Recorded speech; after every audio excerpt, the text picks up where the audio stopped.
Vamos agora escutar o Frei Gilvander. Pode ser? Boa tarde a todos, todas e todes. Deputada Bela, gratidão mais uma vez. Eu vim para cá porque eu gosto de falar em pé.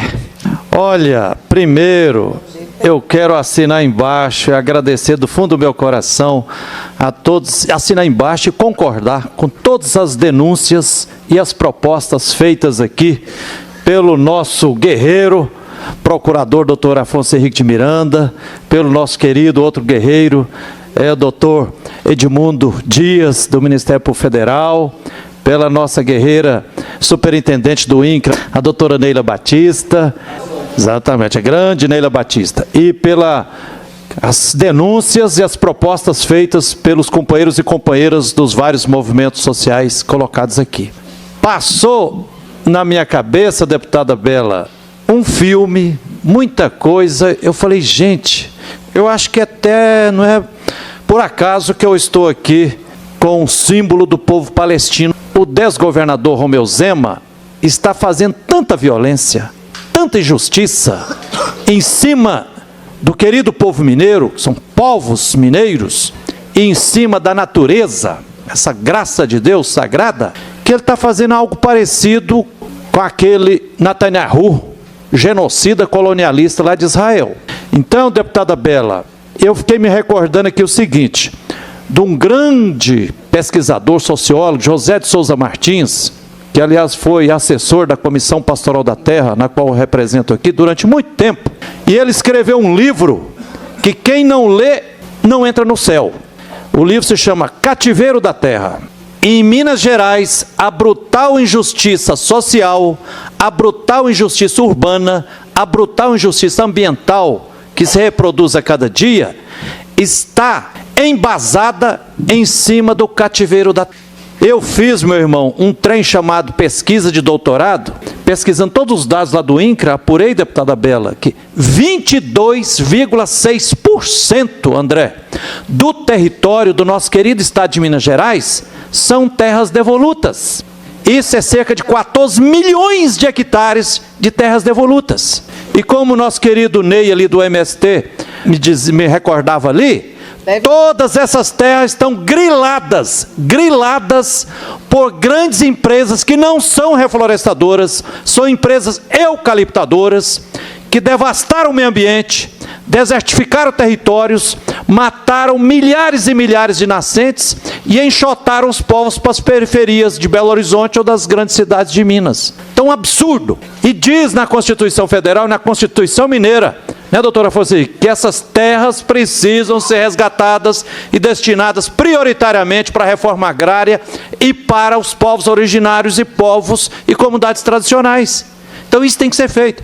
Segunda consideração, deputada Bela, você vê como é que é a história. Estou me recordando aqui que no dia 1º de novembro de 1996, há 29 anos, vigora no Brasil uma lei para lá de capitalista, neoliberal, neocolonial, aprovada pelo PSDB, de Fernando Henrique Cardoso e Aécio Neves, que é a tal da Lei Candir, que isenta do pagamento de impostos a um trem chamado commodities, que é produtos primários para exportação.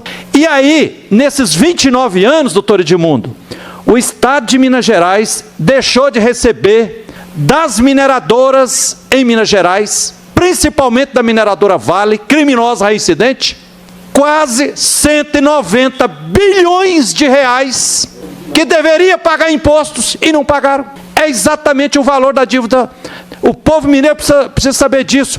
Quem deveria e deve pagar a dívida astronômica que o governo de Minas tem para com a União é as mineradoras. É as mineradoras.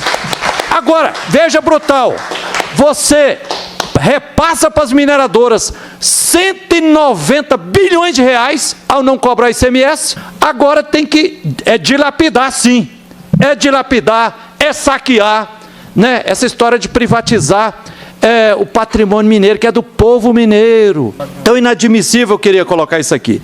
E aí, mais grave ainda, deputada Bela, é que o governador de Minas e todo o seu governo continua sendo vassalo, continua ajoelhado diante dos ditames das mineradoras. Por exemplo, semana passada, o governador de Minas, SEMAD, Copan, do governo de Minas, aprovou, por unanimidade, um projeto da mineradora Samarco, que é da Vale da BHP, para ampliar a mineração em Mariana, lá na mina de Fundão. O projeto chama Longo Prazo. É tão obsceno que disse assim, não é curto prazo não, é longo prazo.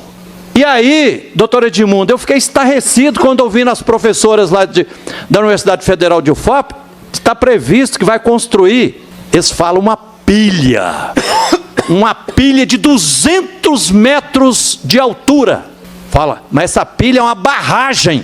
Aí eles dizem, não é seca. Mas eu recordo, como bom mineiro eu desconfio. Se chover, Marlúcia, 30% daquela chuvarada que abateu sobre o estado do Rio Grande do Sul, imagina uma montanha de barro e de resíduos de minério, lá em Bento Rodrigues, ao lado da comunidade de Camargos, a 300 metros de uma igreja de 300 anos, que o IFAM não poderia permitir um trem desse, se essa barragem que diz que é seca não vai derreter tudo e vai ser outro massacre.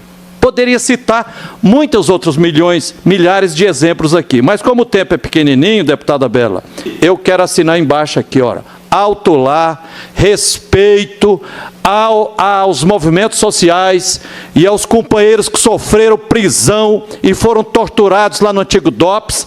Não mexa, governador Zema, com o Memorial dos Direitos Humanos. Tire do tal do Propaga isso aí. Também, movimento Olga Benário e todos os movimentos que estão fazendo, a Casa Martins é uma maravilha. Como não se comover do diante que a companheira colocou ali, diante de tanta violência em cima das mulheres e tudo. Agora vai lá simplesmente avaliar, repassar, então não pode. Gente, concluindo aqui, olha, outro absurdo. Amanhã, deputada Bela, vai ter marcha dos professores para cá e uma audiência, porque o governador Zema está querendo militarizar 700 escolas estaduais em Minas Gerais. Pelo amor de Deus, militares têm que respeitar os direitos humanos e cuidar de segurança pública, pedagogia, relação pedagógica. Já está por mais demonstrados que essa história de escola cívico-militar é uma tragédia. Isso é domesticação. Imaginar que os professores têm que dar aula, né, Renato, com 1 ou 2 ou 3 policiais do lado ali. Que absurdo, gente, né? Então, assim, não pode acontecer isso. Então, eu termino aqui dizendo, e aí, para concluir, deputada Bela, eu acho que a gente que errar é humano, diz a sabedoria, mas permanecer no erro. O ano que vem tem um trem chamado eleição, né, deputada Bela? Espero que os povos de Minas Gerais aprendam que a direita e a extrema-direita não defende direitos dos povos, não defende políticas para o bem comum, defendem privilégios de uma minoria, de uma classe dominante. Quem não é perfeita não, mas quem luta por direitos e com políticas para o bem comum é a esquerda. É a esquerda, eu tenho que falar isso. Então, pelo amor de Deus, gente, o povo mineiro não recaia nessa tragédia que é reeleger. Já foi uma tragédia reeleger esse Zema, porque ele está vendendo estados. Aí as crianças, as próximas gerações, vão sofrer. Então, vamos lá, gente. A organização popular e luta pelos direitos para que o patrimônio público seja respeitado e a democracia vigore. Muito obrigado. Obrigada, Frei Wander. Maravilha.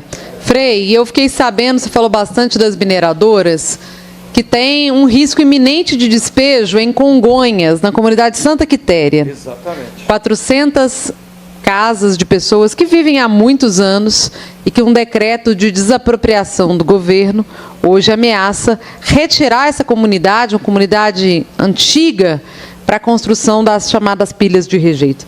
Nós vamos avaliar aqui, enquanto presidenta da comissão também, qual que é a incidência que a gente vai ter para evitar esse gravíssimo despejo forçado que o Estado quer fazer lá. E vou contar aqui, claro, com os promotores. Vamos precisar discutir bastante esse caso.